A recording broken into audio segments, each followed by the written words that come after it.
শীত কেন বাড়ে জানেন কি? শীত এলেই আমরা সবাই একটা প্রশ্ন করি, আজ এত ঠান্ডা কেন?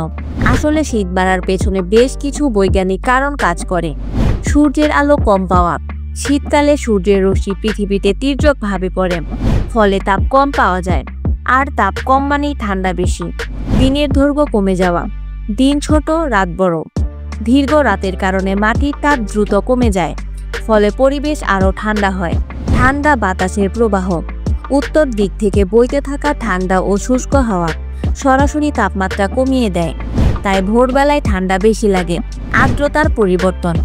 শীতকালে বাতাস শুকনো থাকে, এ কারণে বাতাস দ্রুত ঠান্ডা হয় এবং শরীরেও বেশি অনুভূত হয়।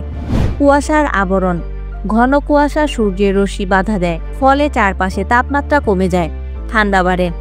শীত প্রকৃতিরও এক রূপ, কখনো কোমল, কখনো কনকনে। তাই নিজেকে উষ্ণ রাখুন, সুস্থ থাকুন এবং শীত উপভোগ করুন।